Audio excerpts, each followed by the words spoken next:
Hello, welcome back to the Three-Handed Bandits channel. It's Nathan back with another video for you today after a bit of a hiatus. But we're back with our 2023-2024 preseason power rankings. Today we're talking about the Cleveland Browns. This is the team that's long been the little brother that everybody picks on in the NFL.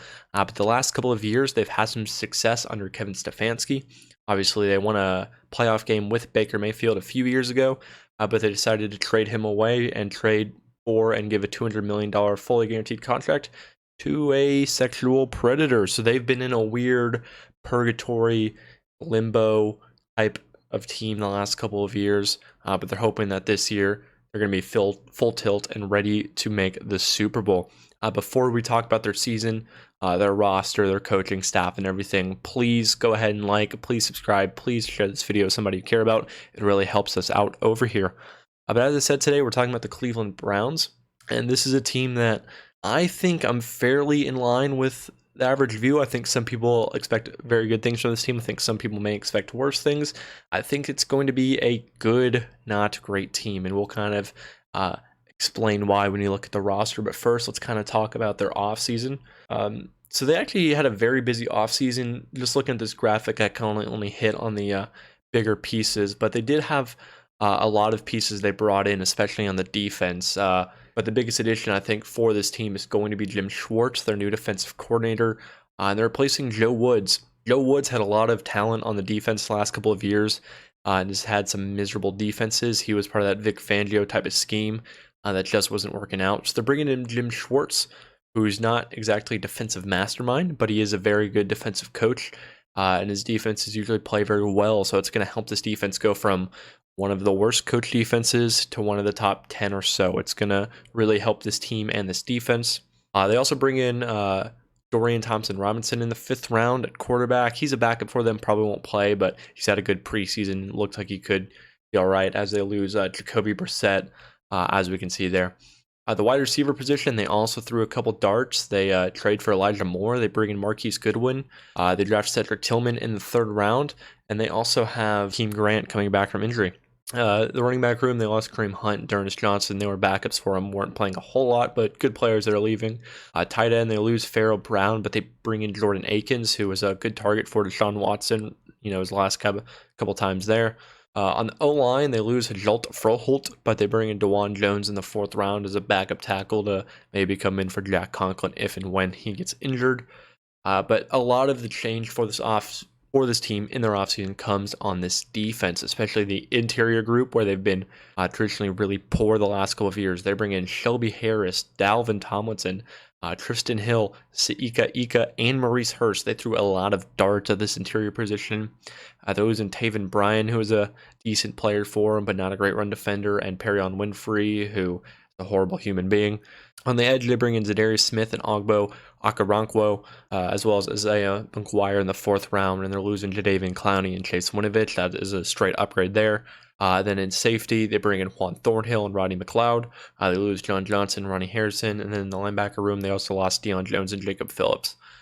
Overall, when we look at this entire team, they really didn't lose any big pieces. They brought in a lot of big pieces, to replace spots that they were weak the last couple of years. Jim Schwartz, Dalvin Tomlinson, and Zadarius Smith are really going to help this team and really going to help this defense.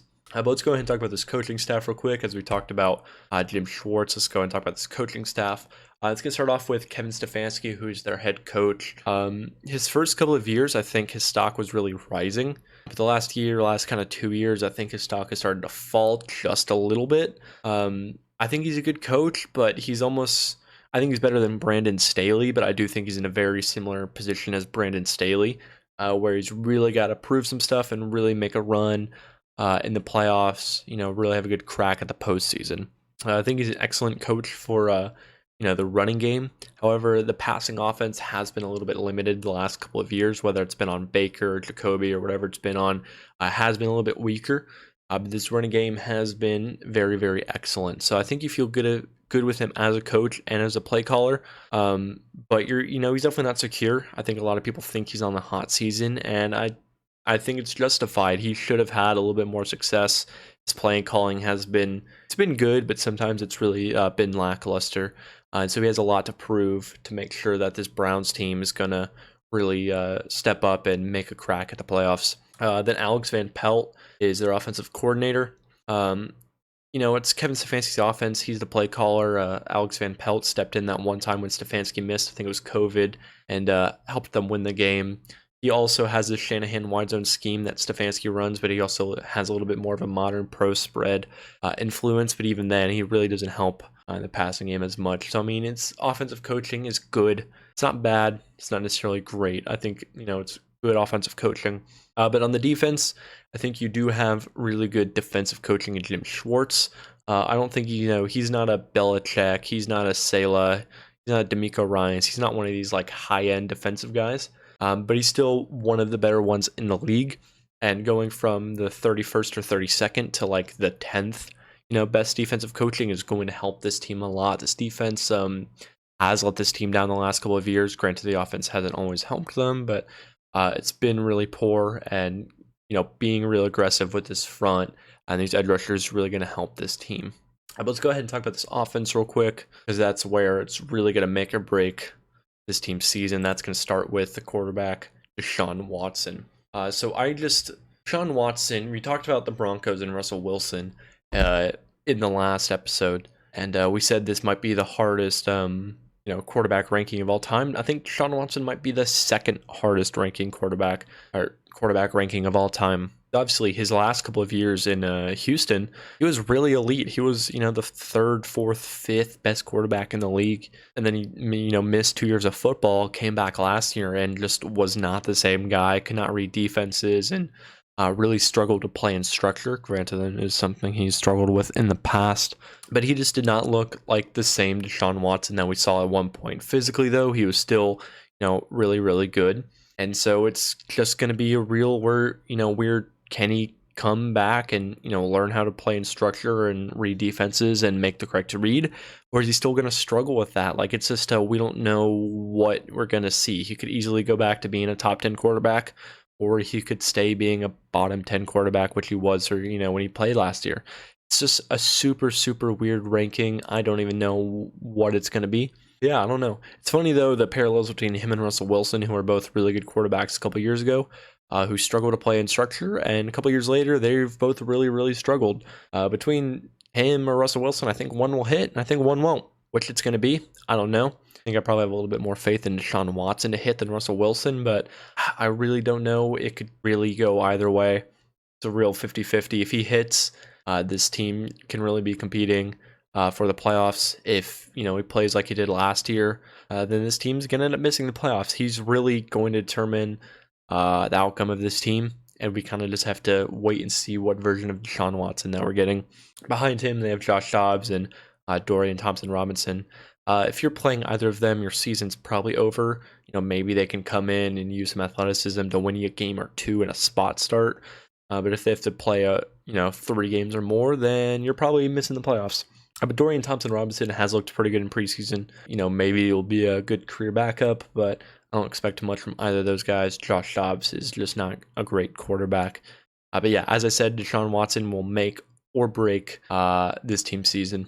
Now let's go ahead and talk about the receiving weapons, because this is a spot that I'm a little bit lower on this team. I think it's going to be part of what struggles or limits this offense, is they don't have the most explosive receiving game. Obviously, it's not super well coached by Kevin Stefanski, but even then, the weapons that you have aren't great. It starts off with Amari Cooper. He is still a really good wide receiver. He's kind of like a fringe, elite wide receiver. But, is he the 10th best wide receiver? Is he the 12th? Is he the 8th? He's kind of in a tier where he's a really good wide receiver. And I think he's going to have a really good season. I just don't necessarily see him as one of the true elite wide receivers. He's not on the level of Jamar Chase or Justin Jefferson or Tyreek Hill.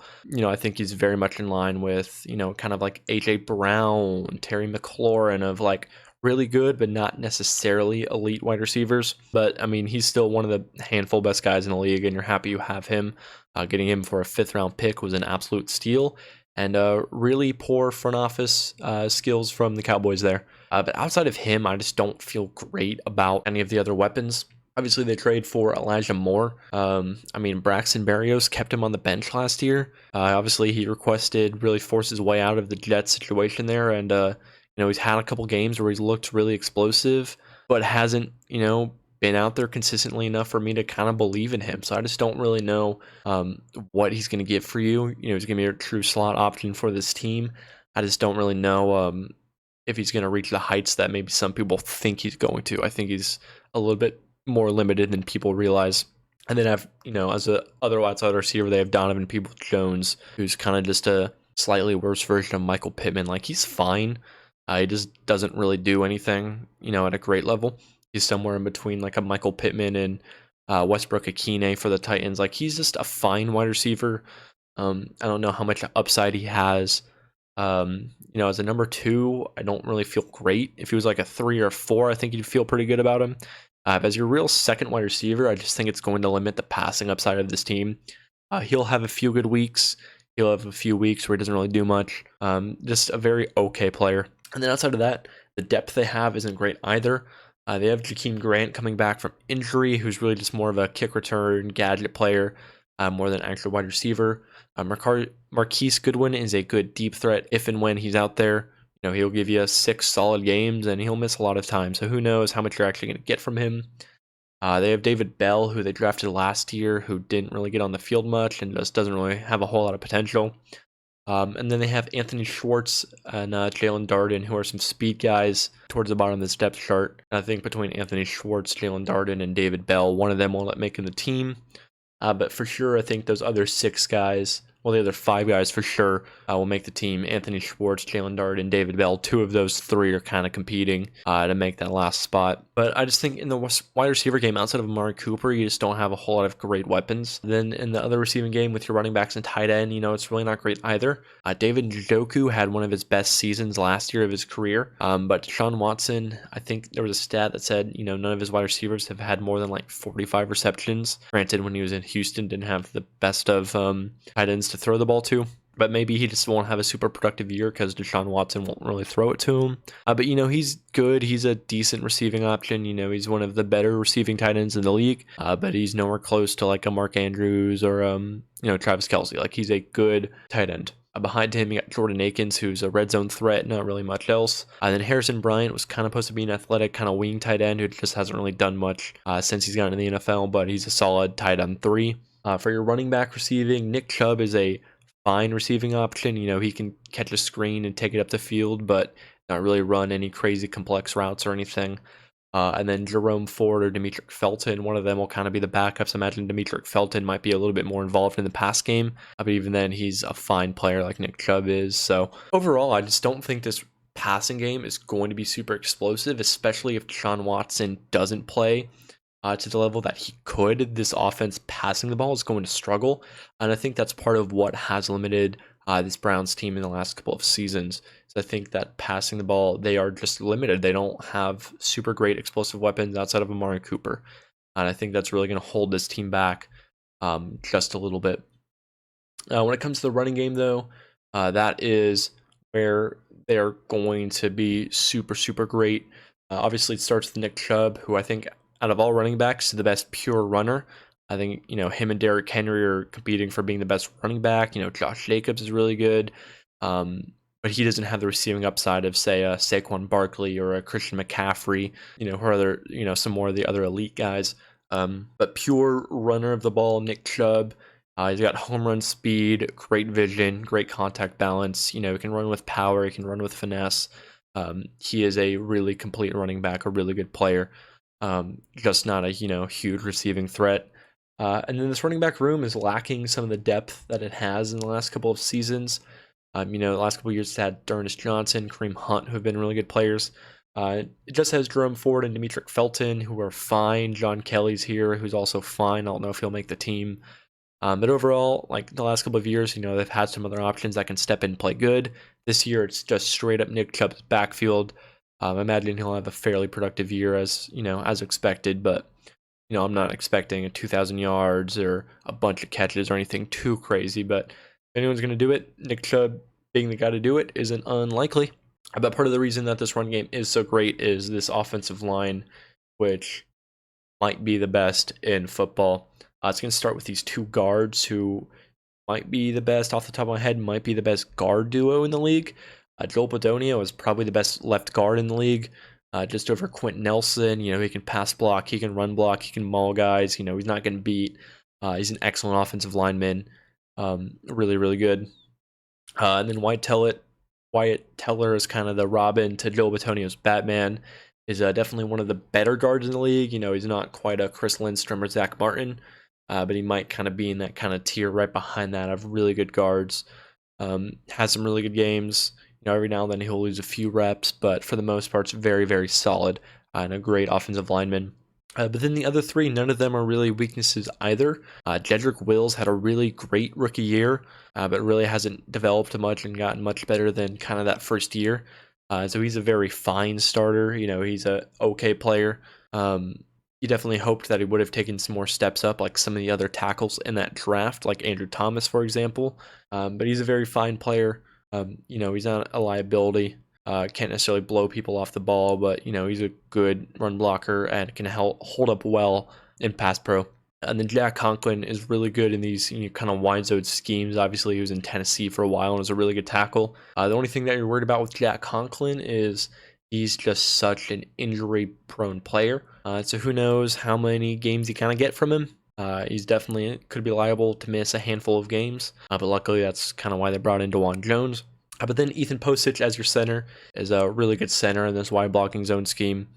Won't necessarily hold up and block Chris Jones or Aaron Donald one-on-one, but still an excellent center and is a really good piece. And so, between those starting five, you just have a really, really good unit. And then depth, James Hudson, Nick Harris, and DeJuan Jones are all solid.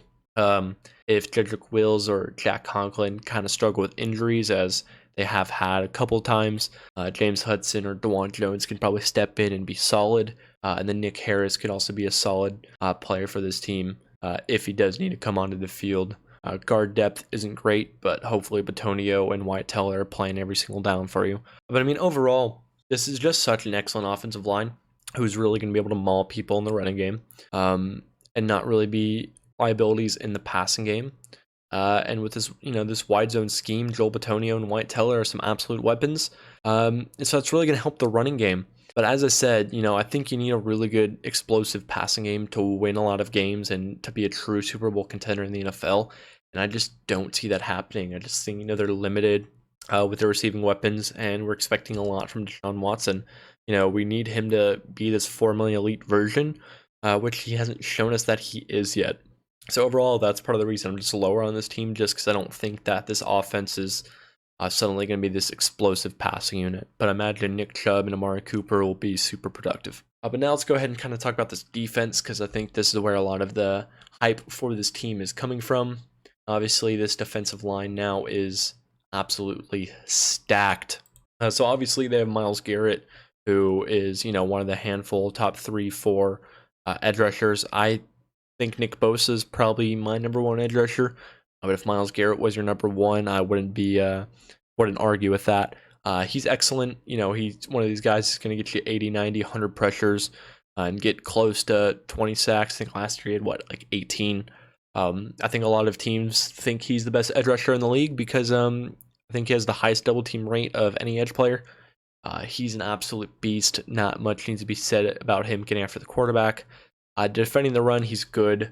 Not great, but, with what he does getting after the quarterback, you are not worried about kind of his run defense, which is solid. And then on the edge, to kind of give, I said Batman to Robin on the offensive line, Zadarius Smith is the Robin to Myles Garrett's Batman. Zadarius Smith is a very excellent pass rusher, would be a lot of teams' number one guy, and is probably the best number two edge rusher in the entire league. I think DeMarcus Lawrence is up there, but I think Zadarius Smith is the true number one, number two guy. I know what I mean. He does not give a damn about run defense, so he's a bit of a liability, a bit of a weakness there. But he is still a very, very excellent pass rusher. And having to stop Myles Garrett and Zadarius Smith is a little bit scary. And then on the interior, obviously, they bring in Shelby Harris and Dalvin Tomlinson, who both are really excellent players. Both can defend the run and get after the quarterback at decent levels. So if you're double teaming Myles Garrett, having those other three guys one-on-one is a little bit scary because there's a good chance that one of them could win. Shelby Harris and Dalvin Tomlinson will be able to get to the quarterback at an okay level, but are definitely very good run defenders. And while Zadarius Smith is a poor run defender, he's going to get after the quarterback at a very high level. So overall, this is just a really scary defensive line. I think they'll do a good job at getting after the quarterback. The run defense still might be just a little bit of a weakness for this team, just because none of these guys are true elite run defenders. But outside of Zadarius Smith, those other three are not very bad. Kind of talking about the D-line depth, though, it isn't the deepest unit. On the interior, they got Jordan Elliott, Sika Ika, Tristan Hill, and Maurice Hurst. Maurice Hurst is a solid player if he's able to stay healthy. Probably won't happen, but why not throw that dart? But Tristan Hill is a decent run defender. Sika Ika, as a rookie coming out of Baylor, I think he was highly recruited, but didn't really kind of live up to that. So maybe he can kind of develop in the NFL under Jim Schwartz and be a decent rotational player. Jordan Elliott's not very good, but he'll probably rotate in and play some. But overall, I think we're going to have a lot of snaps from Shelby Harris and Dalvin Tomlinson if they're able to go.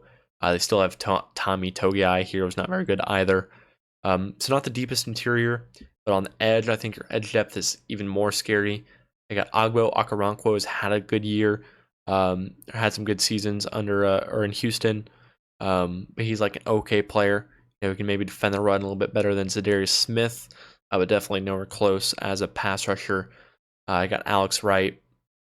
Maybe he can kind of develop, get a little bit better for this team, but you don't really want him out on the field too much. Then Isaiah Thomas and Isaiah McGuire, not very good players either.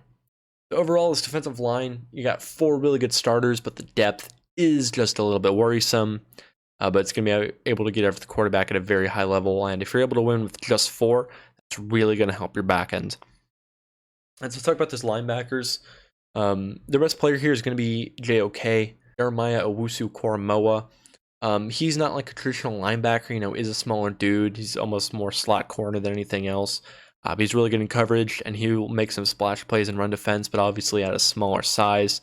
Can't always hold up against offensive linemen. He's a fine player.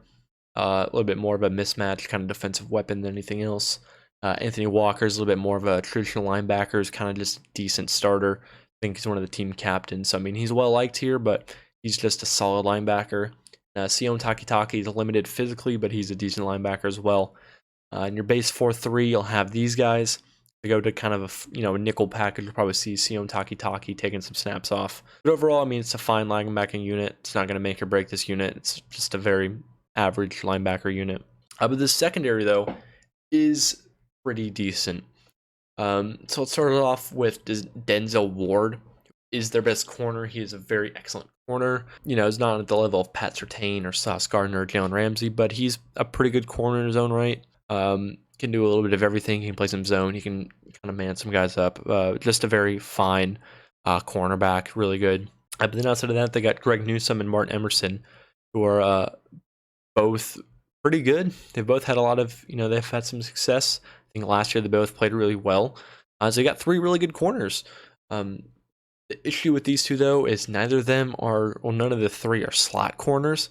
Last year, Greg Newsome did play the most slot reps for him, but he did not do great as a slot corner. If you look at his PFF grades, his best games were when he played the least amount in the slot. So overall, you do have 3 really good corners. Denzel Ward's definitely your number 1. Greg Newsome and Martin Emerson are kind of your number 2. Kind of be interesting to see which plays in the slot or who steps on the field if they kind of in more of a base package. It's going to be a little bit interesting just because neither of them are really great slot corners, but they're both really excellent corners in their own right. Martin Emerson's good man corner, and Greg Newsome's pretty good at zone. But overall, it's a solid secondary, solid cornerback room. They just have no depth. Mike Ford, Cam Mitchell, got Caleb Biggers, AJ Green, a handful of guys. None of them are great. Maybe Cam Mitchell can step in and play slot corner if Greg Newsome or whoever they put in the slot is a little bit of a liability, but Greg Newsome and Martin Emerson are both really good corners, so you don't really want to take one of them off the field, especially for a guy who's just okay. So it's going to be interesting to kind of see what Jim Schwartz decides to do with that third cornerback, who he takes on the field, who he leaves off. It'll be interesting to see what they do there. But they have three really good safeties. Grant Delpit coming out of LSU was really good. Had a little bit of injuries, some injury concerns early in his career, but I think hopefully he'll be able to settle in and continue developing and be a good safety. I think he's a really good player. I really like Grant Delpit. Hopefully he's in store for a really big year. Then they bring in Juan Thornhill, who is more of their free safety, just a very decent starter, kind of does everything at an okay level. Just a low-end starter. But then they got Rodney McLeod as kind of a third safety, kind of dime, maybe might end up playing some nickel corner for him or something like that. But really good rotational safety. He's getting up there in age. Look how old he looks, but I mean he's still playing really well. Hasn't slowed down. Very smart. And so as a third safety, he's one of the best third safeties in the league. So I imagine we'll probably see good amount of snaps for him out there. So overall, I mean they have a good secondary. They have six really good defensive backs down here. So I mean they can go. They can have four. They can go nickel. They can go dime. They can figure it out. I think they'll have a decent secondary. And overall, I think they're going to have a very decent defense. As we talked about, though, with the defensive line, the secondary, same thing, has not a whole lot of depth. Outside of Rodney McLeod, there's no other depth. DeAnthony Bell, Ronnie Hickman, Nate Meadows, none of them are great. Two of them are rookies. So, I mean, overall, this defense just in general really, really lacks depth. But they have a bunch of really good starters, so if everybody stays healthy, this defense is going to be really good. It's going to be really well coached. They're going to have to get after the quarterback. And if they're able to win with four, that's really going to help the secondary and the coverage unit. However, I just have some weird gut feeling that it's going to be something's going to go wrong. Just some weird, they're the Cleveland Browns. The Browns are the Browns, like Juju Smith-Schuster once said. And I just feel like there's going to be something weird that's going to happen to really limit this defense. But, if Myles Garrett goes down, Denzel Ward goes down, a couple injuries, this defense could really have a lot of holes. And that's going to really make this team struggle. But if everybody's healthy, this is going to be one of the top 10-ish defenses. So it really kind of just depends on what this offense can give you, because I don't think this defense is going to struggle or limit this team. But overall, let's kind of talk about their schedule real quick. So Vegas has them at 8.5 wins. Looking at my projection, I have them at 8.2. I think they got some locks against Arizona and the Rams. I think they should win those games, no question asked. The should win games is at Indy, Pittsburgh at home, Jacksonville at home, Chicago at home, and going to Houston. They should win those games. Could they lose it? Yes. Do I think they're going to? Probably not. But they should win those games. If they lost, that wouldn't be the craziest surprise in the world. First Tennessee and at Seattle, to me, are both a little bit of pick'em games. I think those teams could match up well and really have good games against them, or they could lose, true pick'ems. I think they're small underdogs against Cincinnati at home, at Pittsburgh, or Baltimore at home, and at Denver. I think at Denver is a tough game, and three division rivals, those are going to be tough games to win, like they are every single year. I think they are going to be big underdogs against San Francisco, going to Baltimore, the Jets, and Cincinnati. I think those teams are just kind of a lot better. So overall, that's why I have them at 8.2. However, if you look at my locks and their should wins, that has them at 7 wins. And the pick'em, if they beat one of those games, that'll put them at 8 wins. If they win both, that puts them at 9. So overall, the line at 8.5, as I said, I have them at 8.2. But I could see this being an 8 or 9 win team. So would I bet that at all?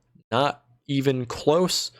Maybe they could, sneak up and beat Cincinnati at, week 1 if Joe Burrow does happen to not, miss that game. So maybe they could get to 10. I just don't fully see that happening. I think they're going to be another one of these teams that's right in the mix at 8, 9, 9, or 8.